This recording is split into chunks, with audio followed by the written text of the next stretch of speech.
Big Lab, Miss New Jersey. It looked like something fun to do. It looked like something that I'd be interested in, something that would allow me to exhibit the talents that I had. I was a professionally trained opera singer. I'm trained in the bel canto technique and can sing in 4 languages.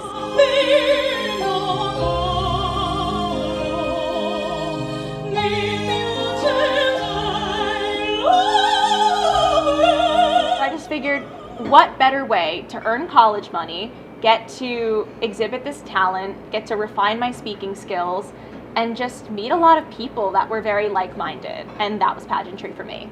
So I think that when people hear my story, they automatically picture she's competed for 10 plus years. She must have been a crazed little toddler in tiara running around. And I wasn't. I loved to dance. I loved musical theater. I was a part of it at my school. It was something that I was really passionate about. And someone approached me about a local teen competition at my high school at the Performing Arts Center and encouraged me to get involved. And I remember doing that first teen competition. And just from that moment, I was hooked.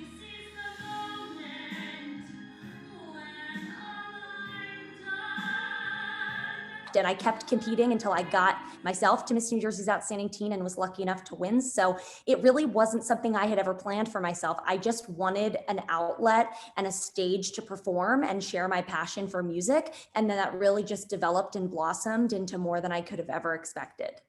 I was in 1st grade. I was my piano teacher's first and only student. So I didn't have a competition or a recital to practice and perform for.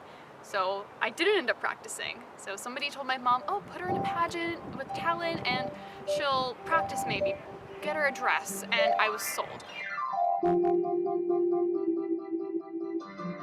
So I did practice and I learned the importance of practicing for my talent piano, and I've loved it ever since. I started in the Miss America Little Princess program and I moved on to the teen, and here I am now.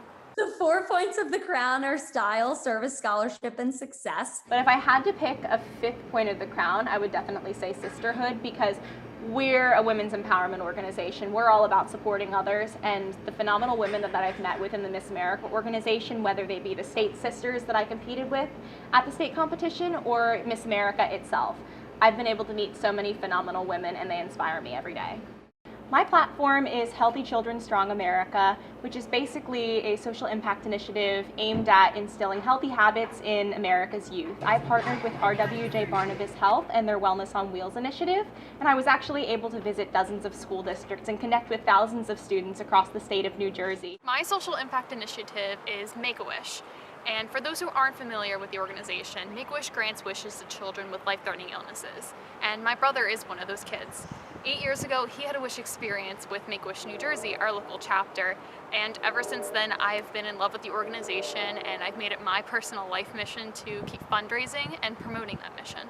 So my social impact initiative is something I'm very, very passionate about. It's actually something that started for me in the teen organization. It started as abstinence education for teens in schools, but developed into what my social impact initiative is known as now, which is Peer Challenge, Commit to Character. And it focuses on educating students throughout our state about risk-taking behaviors.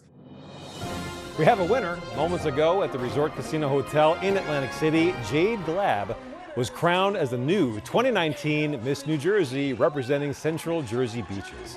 It was so surreal. I was standing there with my first runner-up, Alyssa Sullivan. She's now the Miss Seashore line of 2021, and she'll be competing for my title next year. But you're just holding hands with the person, and honestly, sometimes you're shaking your hands. You're like, oh my goodness, is this really going to happen? It was a blur, but it was also so long at the same time. It's like you're just impatiently awaiting the results, regardless what they are.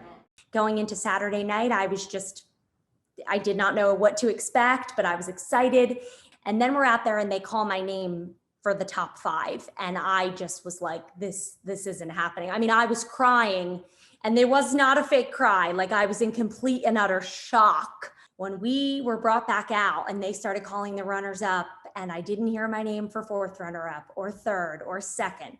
And then it's Jade and I standing there, and I'm just in shock. Like it was an out of body experience. Like I don't really remember being there, to be honest. I was there, and I've seen pictures and I've seen videos many times, and I know I was there. I remember just kind of backing away and her getting her moment and watching it and just thinking to myself, I just instantly knew that this was what was supposed to happen.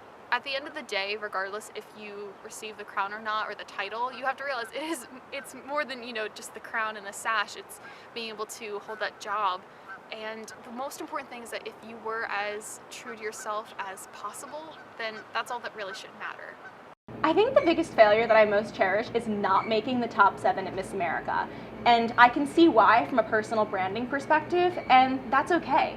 Failures help us to become better. Failures help us to better understand our brand, what we want to promote, and it made me a better title holder. It made me realize that I need to come up with a more unique story. I need to tell my story more. I need to not be afraid to tell it in the most authentic and genuine way. When I went out for my onstage interview, I was asked a question about euthanasia, which is what we know as physicians assisted suicide. Now, to not delve too much into it, when I was asked that, the way that it was pronounced to me, and I think it was spelled phonetically on the card, it wasn't clear if the judges were asking me about youth in Asia or if they were asking me about euthanasia.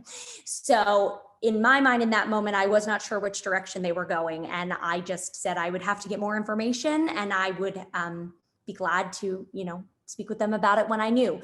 Now, for me, if you want to know what's going through my body as the person who prides myself on trying to know every answer about everything, my entire pageant career, it was humbling, to say the least. I just knew in my mind that I had to keep going. I think the biggest thing is just acceptance, understanding that your story is different, your story is unique, but you're able to make an astronomical impact, and that's the most important thing and the reason why I compete in this organization.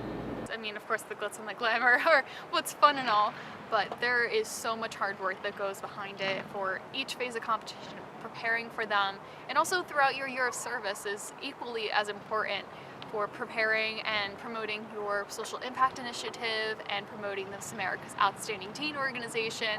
That hard work makes the glitz and the glamour happen.